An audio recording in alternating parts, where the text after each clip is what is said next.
Hey there, Tubies. It's Aisha. Welcome to the third review of the third book in the Shadowchaser series, and this is Shadowfall by Seressia Glass. I absolutely love this series, as you can tell, because I have read all three books in one weekend. I gave this one 5 stars. This was a fantastic read. Absolutely enjoyed it. So we are continuing with where the second book ended.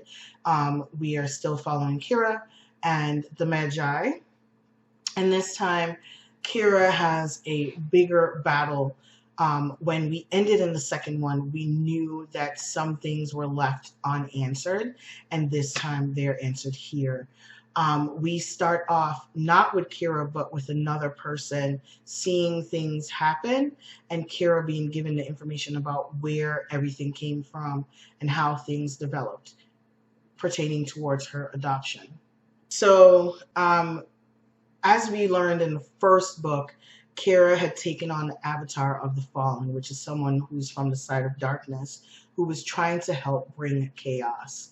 So in this world, chaos is combated by light, or chaos is considered darkness, and the light is, chaos is not considered darkness, it's called shadow. And they are the light. And your job as the light is to combat shadow and keep shadow in its place. There is a place for chaos, but they want mass chaos and things to go down. So the god of chaos is represented here in a display in Atlanta. So she's back home after taking care of the case in Egypt and London and coming home. Now she's got to deal with the repercussions of all the things that happened in the first two books and the change in her magic, because the last two cases have changed the way she reacts to her magic and the way her magic reacts to her. So Kira is now trying to figure out whether or not Shadow is really gaining a foothold in the world, because the last two cases have given her an idea that it is. So Kira is now part of helping to get a display in Atlanta's museum of the Egyptian Book of the Dead. So in the Egyptian Book of the Dead, or Coming Forth by Dawn, the steps of how you as a soul advance towards getting to heaven. It's not called heaven in the Egyptian Book of the Dead. Not called heaven, but it's heaven basically. So pharaohs go to live with the pharaohs in the stars, and regular people go to, I think it's called the Land of Reeds, if I remember my Egyptian mythology correctly. It's been a while since I've read the book, but yes, I actually do own a copy of the Egyptian Book of the Dead. Yes, I'm that nerd. Like I said, I read it for fun. I used to work in a bookstore, so I was able to get a huge copy that is just stunning. But anyway, in Shadowfall, she helps to create this museum where you're display in a museum where you can walk through and experience the steps that you would experience if you were actually a soul going to meet the gods in the Hall of Judgment. So in the story of Mahat, in the story of the Hall of Judgment, you get there, you're brought there by my patron, Anubis, and he brings you before Osiris and the entire pantheon. The goddess Mahat is there with her scales. If I can find a picture, I'll put it up. But the scales have the ostrich feather, which is a feather of truth, and then your heart is put on there. Anubis takes your heart and puts it on there. And if your heart is lighter than the feather, you're able to go on to the Land of Reeds, or with the pharaohs if you were a pharaoh among the gods. But if your heart is not lighter than the feather, like you have broken the rules, there are 22 rules in Egyptian lore that you're supposed to live by. If you've broken those, then the monster, and I'm blanking on her name right now, she's like a mixture of a alligator and something else. Her job is to eat your soul so that you do not advance and you do not get to come back and try again. You just cease to exist. So this, I would love to do it. as long as it doesn't have any of the things that happened in this book happen. But basically, you walk through the Hall of Judgment. You face Mahat's feather.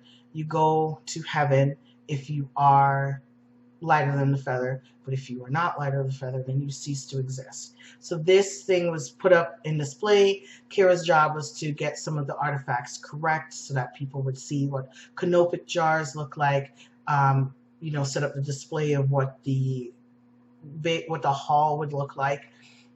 And people who are going to this display are falling ill, and they need to know what it is in this display that's doing that. And then shit gets real, because in this one, Kira's not facing an avatar anymore. No. She's facing the full-on God of Chaos. Just kill me now, because my God, I can't. How do you fight the bad guy of the Pantheon? Okay? And I love that the first two books set it up so you knew. And the third one, it's literally on the back. I'm not giving you guys a spoiler. It was literally on the back. He is in her dreams at first. And in her dreams, she's being told her origins. Her mother, the woman who raised her, is trying to give her all the info. Because light, darkness, that eternal battle, there must be a balance. And there are different people in charge of the light, darkness, and balance. And everyone is battling it out to get Kira to pick a side. And because of who she is and how she came about. And I absolutely loved it. I loved how the different pieces wove together from the first book, the second book, how Egyptian lore is used, how West African lore is used, how modern technology is used. Anansi is still one of my favorite characters. The Magi, one of the things that I absolutely loved in here was the discussion of the Candic Armenitas. She is a warrior who took on Rome and kept Nubia safe because they didn't want to try her. Okay, she in her village, I don't know if it's Candic or Candace. I've seen it spelled both ways, but I learned it as Candic. They are the queens, leaders. And it was so funny because literally after I read this, I started seeing info about Queen Armenitas all over the place. She is a mighty warrior Rome tried to tax them, and she took Rome on. And she's so badass, right? First of all, let's start with the fact that she's blind in her eye. But she took on Rome and sent an envoy to Rome to across the battlefield with a basket of arrows and told them if they left them alone, this would be a gift, and consider the gift of golden arrows, just a gift, take it and leave. Or if y'all still want to try her, keep them because you're going to need them. And I love it. And of course, Rome back down. And they wrote about her. So, history is always written by the winners. And the fact that Rome wrote about her means they knew she was a force to be reckoned with. I absolutely loved it. Of course, the Nubian Magi has worked with her, so he had a personal story of being there and being in the battlefield because that's his job. And I absolutely loved it. I loved the discussion of balance in here and why balance is important. I love the discussion of the fight between good and bad, whether or not it's innate or if we can be influenced or if it's genetic. I enjoyed the story. I immediately after finishing this went online and desperately asked Seressia if she had another book coming out. And she does. There is a novella coming out in November. As soon as I have more information, I am definitely coming on here to make the announcement and share it with you guys. Definitely check the series out. If you are a fan of urban fiction, if you love strong female characters, if you love mythology and lore, this is definitely a series for you. I absolutely love it because I'm a history buff. I planned when I was younger to go into archaeology and anthropology. So being exposed to this, reading this, seeing history, seeing our stories being told in a positive light, and not have it just be about um, slavery and post-slavery. This is before. This is us before. And that's one of the reasons I loved it. That's why Egypt for me has been such a huge source of pride, as well as West Africa, as well as Nubia, as well as Ethiopia.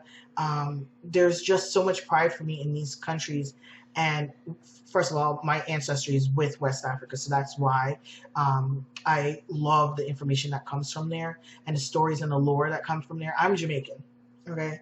Our stories all come from the West African people because that's where a lot of our people were brought from. And I love the information that comes from there. It is a source of pride. So seeing the story not just be about slavery and acting as if our history begins then.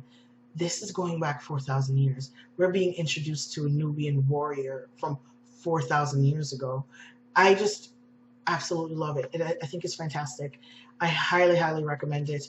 I love the discussion, again, of, the difference between light and dark, the difference between balance and whether or not goodness is innate. I love the discussion of our history, the discussion of Armenidas, because now I'm going to go look up more about her. I did know a little bit, but I learned even more reading this. And of course, I went and did some more research, and now I'm like, I need to know everything about all the candidates. I knew them as queens. I want to know all the things about the queens. So I highly recommend this. The information is given in a way that's relatable and flows really well. It is not heavy. It is not heavy-handed. And it's just done in such a fantastic way. You are engaged the entire way. Also read this in a day. 5 freaking stars. If I could give it more and have it count, I would. But 5 stars it is. And I highly, highly recommend this one. And I will see you guys in the next one. If you read it or want to recommend anything that's like it, leave it in the comments because I'm always looking for good ones. I've already read L.A. Banks. I absolutely love her books. So when I saw that she blurbed, that's the reason I picked this book up. It's literally on the back where she blurbed it. As soon as I saw that she blurbed it, I was like, oh, I maybe need to look this up. And then I realized there were other books in this, and then I picked them up. I highly recommend the series. If you are a fan of urban fiction and romance, paranormal books, investigations, mystery, Egyptian mythology, West African mythology, Nubian mythology, I highly recommend the series. Just definitely get it. Let me know if you've read this series and if you're going to check the series out. I will be doing a full series review right after this, and I'll see you guys in the next one. Bye.